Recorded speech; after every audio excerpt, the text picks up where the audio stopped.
Hello guys. पिछले video में हमने देखा था कि वेब डेवलपमेंट क्या होता है, HTML CSS जावास्क्रिप्ट क्या होता है। उसके बाद हमने वेबसाइट के बारे में समझा। फिर उसके बाद हमने VS कोड को इंस्टॉल किया, लाइव सर्वर का सेटअप किया। तो ये जो बेसिक चीज़ें थी हमारी वो कंप्लीट हो गई है। तो अभी हम फोकस करेंगे फुल्ली HTML पे। तो लास्ट वीडियो में हमने यहाँ पे 3 फाइल बनाई थी, HTML, saga.css, saga.html, saga.js। तो अभी हम जो सबसे पहले फोकस करने वाले हैं वो है saga.html। तो सबसे पहले मैं यहाँ पे ये सारी चीज़ें रिमूव करता हूँ और यहाँ पे मैं लिखता हूँ ओके। तो यहाँ पे आप देख सकते हो, यहाँ पे लिखा आ रहा है एमिट एब्रिविएशन।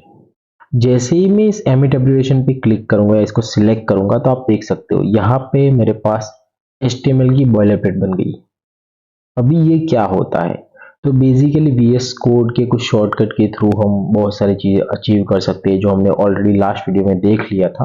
तो यही VS कोड का मैजिक है। तो ये स्ट्रक्चर है कि जो हमें कोई भी वेब पेज बनाने के लिए या HTML पेज बनाने के लिए काम आता है। तो हम इसको सेव कर लेंगे, मैं इसको आगे लेके जाएंगे अपनी वेब पेज बनाने के लिए। तो यहाँ पे मैं लिखता हूँ this is test website. Okay, अभी हम यहाँ हमारा लाइव सर्वर स्टार्ट कर लेंगे। ओके, तो हमारा लाइव सर्वर स्टार्ट हो गया है। अभी हम इस स्ट्रक्चर को समझते हैं, स्ट्रक्चर पूरा क्या है। तो सबसे पहले हम यहाँ पे बात करते हैं डॉक टाइप HTML।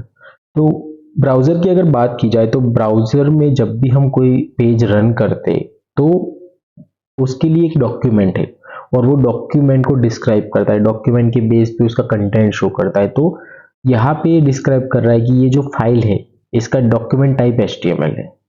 अभी अगर देखा जाए तो ज़्यादातर वेबसाइट तो HTML में ही बनती है, लेकिन जो ब्राउज़र जितने भी होते हैं वो सारे डॉक्यूमेंट टाइप सपोर्ट करते हैं, जैसे XHTML हो गया। उसके अलावा भी और बहुत सारे डॉक्यूमेंट टाइप आते हैं। तो इसके लिए हमें यहाँ पे डिफाइन करना होता है कि ये जो डॉक्यूमेंट है वो HTML के अंदर है। उसके बाद हमारा नेक्स्ट टैग है HTML। अभी टैग के बारे में हम डिटेल में आगे समझेंगे, लेकिन अभी मैं इतना बता देता हूँ कि जो टैग जो बेसिकली होते हैं वो हम जब ओपन करते हैं तब उसको क्लोज भी करना पड़ता है। ठीक है। तो यहाँ पे अगर टैग को हमें डिफाइन करना हो तो जैसे ब्रैकेट लगेगा, उसके बाद बीच में हमने लिखा HTML, फिर ये होता है एट्रीब्यूट। तो हमने यहाँ पे डिफाइन किया कि जो हमारे डॉक्यूमेंट की लैंग्वेज है वो इंग्लिश होने वाली है। यहाँ पे इसको क्लोज किया और यहाँ पे वो फाइनल क्लोज होगा। तो ये ओपन हुआ और यहाँ पे HTML को हमने क्लोज कर दिया। सेम चीज अगर देखी जाए तो HTML के अंदर और दो टैग हो गए। तो हमारे पेरेंट टैग हो गया, उसके अंदर हमने दो चाइल्ड टैग लिए, हेड और बॉडी। अभी सबसे पहले हम हेड की बात करते हैं। तो हेड के अंदर बेसिकली हमारे जितने भी मेटा होते हैं वो डिफाइन किया जाता है। अभी आपके मन में क्वेश्चन होगा कि मेटा क्या होता है। मेटा बेसिकली ये चीज होती है कि जो वेबसाइट को हम डिस्क्राइब करते हैं, कि जब भी हम ब्राउजर में रन करेंगे या जब भी कोई पर्सन सर्च करेगा तो वो जो सर्चिंग होता है वो मेटा के बेस पे चलता है। तो मेटा के अंदर हम डिस्क्राइब करेंगे जैसे इसके कीवर्ड क्या होने वाले हैं, इसका डिस्क्रिप्शन क्या होने वाला है। तो बेसिकली अगर नॉर्मल लैंग्वेज में बताऊं तो मेटा बेसिकली हमारी पूरी वेबसाइट को एक्सप्लेन करता है। अभी हम थोड़ा इसके बारे में और डिटेल में देखते हैं। तो जैसे हम जाते हैं W3 स्कूल के अंदर, ठीक है। तो एक W3 स्कूल एक वेबसाइट है। जैसे हम इसको व्यू सोर्स करते हैं, ठीक है, तो यहाँ पे आप देख सकते हैं इन्होंने बहुत सारे मेटा डिफाइन किए हुए हैं, ठीक है। तो यहाँ पे आप देखिए मेटा के अंदर एक तो टाइटल दिया है। तो टाइटल के अंदर उन्होंने बोला है कि हमारा जो टाइटल है ये है w3school.com। उसके बाद इन्होंने कीवर्ड डिफाइन किए, HTML, पाइथन, CSS। तो ये सारी चीजें प्रोवाइड करते हैं। तो जब भी कोई पर्सन इसके रिलेटेड सर्च करेगा तब एक कीवर्ड यहाँ पे मैच किए जाएगी। उसके बाद यहाँ पे डिस्क्रिप्शन भी लगाया हुआ है और भी बहुत सारी चीजें यहाँ पे डिफाइन की जाती है। तो बेसिकली ये जितना भी मेटा है ये सारा उस वेबसाइट को डिस्क्राइब करता है, वेबसाइट के कंटेंट को डिस्क्राइब करता है, ठीक है। उसके बाद यहाँ पे टाइटल है। तो टाइटल बेसिकली ये है कि जब भी हम वेबसाइट को रन करेंगे यहाँ पे, तो आप देख सकते हो यहाँ पे जो दिखता है उसको हम टाइटल बोलते हैं बेसिकली। तो this is the test website. Head के अंदर और भी बहुत सारी चीजें आती है, जैसे कि हमारी जो एक्सटर्नल सीट होगी, जो CSS होगी, JS होगी, इसको भी हम यहाँ पे डिफाइन कर सकते हैं।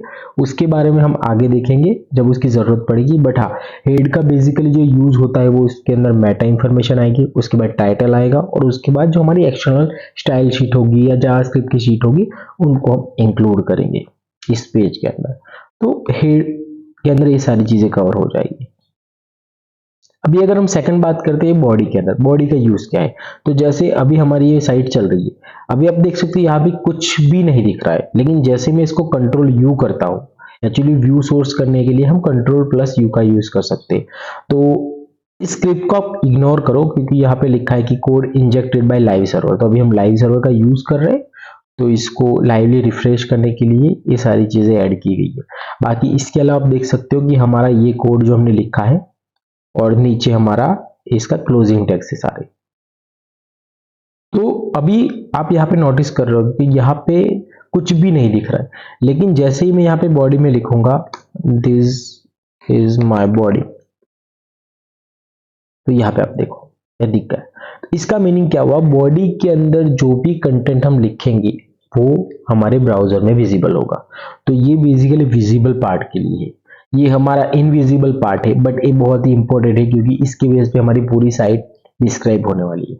ओके, अभी हम नेक्स्ट बात करते हैं। तो जैसे कि यहाँ पे मैं लिख रहा हूं कि HTML स्टार्ट फ्रॉम हियर, ठीक है, अभी मैंने इसको लिख दिया। अभी वैसे मैं कई बार चाहूंगा, जैसे अभी तो हमारा स्टार्टिंग फेज है तो यहाँ पे मिनिमम कोड है बहुत, लेकिन जैसे जैसे हम आगे बढ़ेंगे तो बहुत सारा कोड हो जाएगा। जैसे मैंने यहाँ पे दिखा, देखो W3 जो स्कूल में दिखा, यहाँ पे बहुत सारा HTML का कोड है, और जब इतना सारा कोड होगा तब हम कंफ्यूज हो जाएंगे।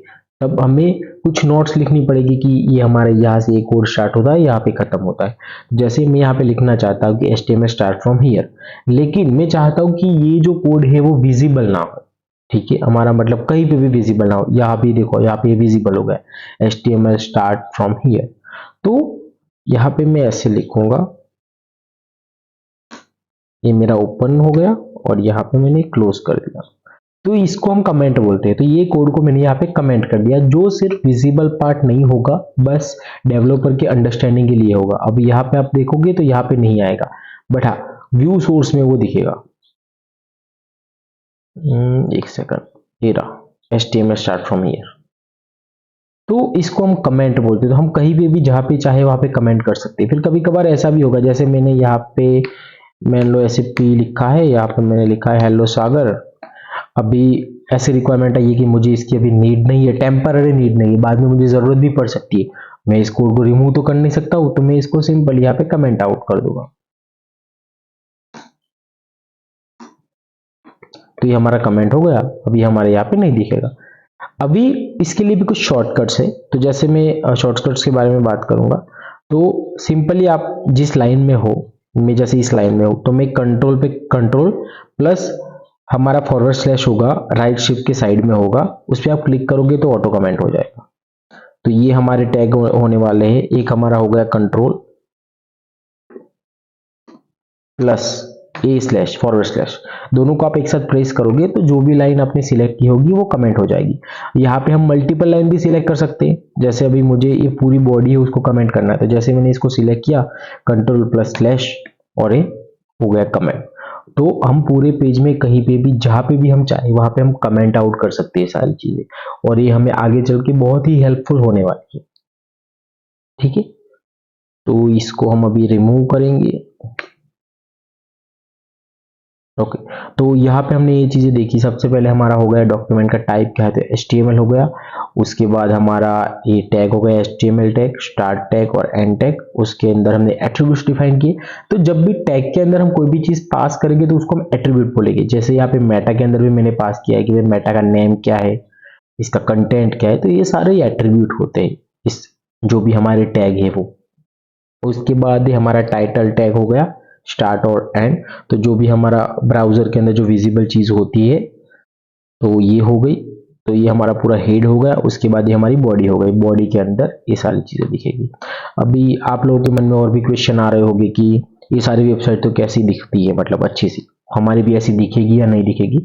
तो अभी हम सिर्फ HTML पे काम कर रहे हैं, तो अभी के लिए नहीं दिखेगी, लेकिन जैसे ही हम CSS के अंदर मूव हो जाएंगे तब इससे भी ज़्यादा खूबसूरत हम वेबसाइट बनाएंगे। मैं आपको बताऊंगा कि हम कैसे बनाएंगे वो सारी चीज़ें। तो जैसे ही हमारा CSS इम्प्लीमेंटेशन स्टार्ट होगा तो आपको वो भी देखने को मिल जाएगा।